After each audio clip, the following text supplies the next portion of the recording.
વ્યસન કેટલા પ્રકારના વ્યસન છે. અતિરેક સોશિયલ મીડિયાનું પણ એક વ્યસન છે.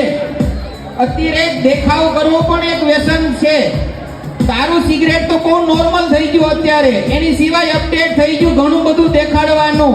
મારી બહેનો, તમે વધુ પડતી ફેશન છોડી દો અને અમારા ભાઈઓ વ્યસન છોડી દે ને એટલે અનોખી એકવાર થઈ જાય.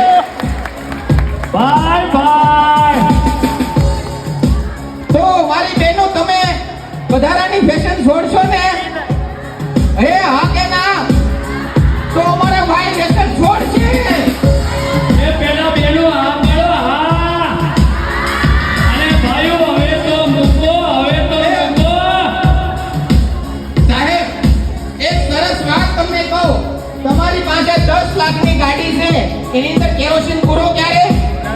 નો પૂરો ને?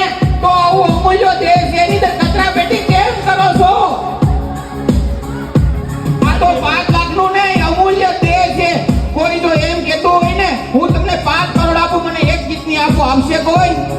ના. તો ભગવાને આપેલું મર્સિડીઝ ને શું કામે કેરોસીન જેવા કચરા પેટી નાખીને કચરા પેટી બનાવો છો તમે?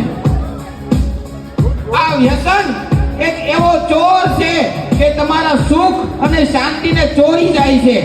આ વ્યસન એક એવો ચોર છે, જેમ દીવો પોતે બળીને ભસ્મ થઈ જાય ને, એમ ઈ વ્યસની પોતાના ઘરને બાળીને ભસ્મ કરી નાખે ને ઈ છે વ્યસની.